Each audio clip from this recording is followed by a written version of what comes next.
My name is Annie Zarin, and I'm the president of Common Sense Media and mom of 2 boys. Common Sense is a nonprofit organization dedicated to helping families and teachers manage our kids' media-saturated world. Because kids go online for just about everything, we've teamed up with Google to help teach kids to make safe and smart internet choices. It all starts with having some rules. I can go pretty much anywhere I want online as long as it isn't completely inappropriate. Don't pretend you're someone else. I have to finish all my homework first. Kids can and will see inappropriate things online. That means parents and teachers must be involved in kids' online experiences. A few simple rules can work wonders. Your best bet is to keep computers in a central place in your home or classroom so you can check out what kids are doing. Keep an eye on the clock and set time limits. Remember, the American Academy of Pediatrics recommends no more than 1 to 2 hours of total screen time a day for kids. If a child is 7 or under, it's better if you navigate the internet with them. For older kids, agree on where they can and can't go before they log on. You can check out where they've been by looking at the browser's history in your web browser's menu. Another option is using filtering or blocking software. Google's Safe Search lets parents and teachers block adult content in their computer search results. You can get to it by clicking Preferences on the Google homepage. Of course, it's impossible to monitor all online content all the time. That's why as kids get older, they need to know how to use the internet safely and responsibly when they're on their own. No one's ever really had a long conversation with me about internet safety. I shouldn't say my address or my name or my age. My page is private, so only my friends can see it. Older kids love online communities. They use these sites to create personal pages to show off who they are and what they're doing. These sites give kids creative ways to express themselves, but that doesn't mean that the whole world needs to see everything they've posted. Every social networking site has privacy or sharing controls, and kids need to learn how to use them. Personal information such as names, addresses, phone numbers, or school names can place kids at risk if it's viewed by a sexual predator. And sexy pictures or shots of kids with drugs and alcohol can be viewed by college admissions officers or potential employers. Teach kids to use common sense and privacy controls to make sure that their personal information only gets shared with friends and family. And encourage kids to share what they post with you. Google's photo sharing site, Picasa, lets kids limit the people they share their photos with. Google's Blogger service has similar privacy controls that let kids decide who can access their blogs. In addition to teaching kids how to use these controls, teach them to respect the privacy of friends and family by not identifying them in profiles or tagging them in their pictures.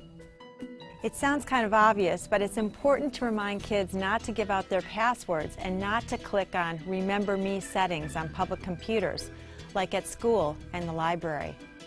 If someone other than a password owner gets a hold of a password, they can read kids' email and even email other people or post things under their name. Stranger danger is as real online as it is on the playground. Teach kids to avoid in-person meetings with people they meet online. Be careful about sharing personal information online because people may not be who they say they are. Google's chat service, Gtalk, allows kids to decide whether to accept a chat invite from a new online friend. Now that we've covered some of the things kids should not share when they're online, let's talk about how kids should communicate.